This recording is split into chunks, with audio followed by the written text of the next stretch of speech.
শুভ সন্ধ্যা বাঙালিবাবু চলে এসছে।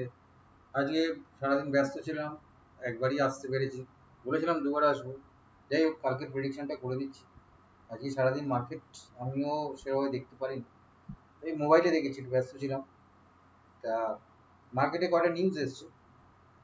আমেরিকা রাশিয়ার একটা নিউজ আছে, একটা আর সৌদি আরবের একটা নিউজ আছে, যার জন্য অয়েলটা শ্যুট করেছে। গোল্ড, এখনো বলছি, গোল্ডের ওপরে ওঠার সম্ভাবনা কম আছে, কারণ 1 তারিখ অবধি টানা নিউজ আছে কাল থেকে। সবাই সচেতন থাকবেন। 29, 30, 31, 1 কি কি নিউজ আছে না নিউজ আছে, ফরেস্ট ফ্যাক্টরিতে যাবেন, দেখে নেবেন সব কিছু। ডিটেলসে জানতে হলে আমাকে এখানে কমেন্টস করবেন, আমি অবশ্যই বলে দেবো কীভাবে কি দেখতে হয় না দেখতে হয়। আমি যেহেতু শর্টে ভিডিও ছাড়ি, যার জন্য দেখবেন 4 থেকে 5 মিনিটের মধ্যে ভিডিও করে ছেড়ে দিই, কারণ মানুষের হাতে টাইম নেই, প্রত্যেকেই তাদের ট্রেড নিয়ে ব্যস্ত। আমি লেভেলগুলো মার্ক করে দিই যাতে সুবিধে হয় এই লেভেল থেকে চলার জন্য। চললে আপনাদের খুব একটা খারাপ বোধহয় ফল হয়নি এখনো পর্যন্ত। আমার লেভেলগুলো খুব রেসপেক্ট করেছে মার্কেট। চলে আসা যাক প্রথমে ক্রুডে সাপোর্টে। সব চেঞ্জেস হয়ে গেছে যেহেতু মার্কেট বেড়েছে, আজকে দুপুর থেকেই বেড়েছে মার্কেট।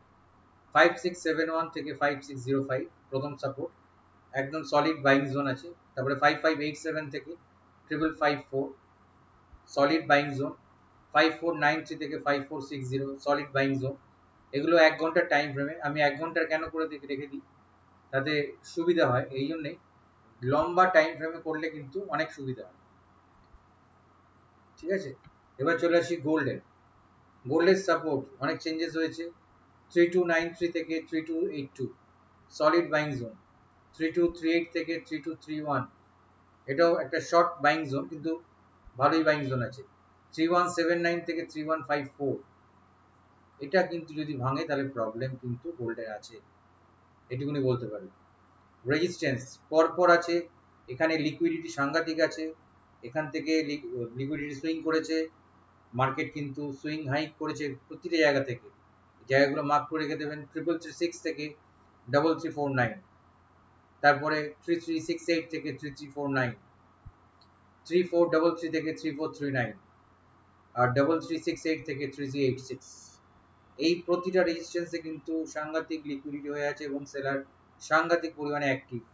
সেরকম কোনো নিউজ নেই যে গোল্ড চট করে বেড়ে যাবে 1 তারিখের মধ্যে যদি সেরকম নিউজ আসে। আর যে নিউজ আছে, রেড কাট ইমিডিয়েট হবে না, ইমিডিয়েটলি কোনো রেড কাট হচ্ছে না, সেক্ষেত্রে কিন্তু গোল্ড ওই ভোলাটাইল থেকে নেগেটিভ বায়াস, আমি নেগেটিভই ধরে নিলাম। গোল্ডের পক্ষে খুব একটা ভালো কিছু নেই, কারণ সারপ্রাইজ যদি কিছু রেড কাট হয়ে যায় আলাদা ব্যাপার, না হলে কিন্তু গোল্ড কিন্তু নেগেটিভেই যাবে, ঠিক আছে। মিলিয়ে নেবেন, এগুলো দাগ কেটে রেখে দিন, সুবিধা হবে।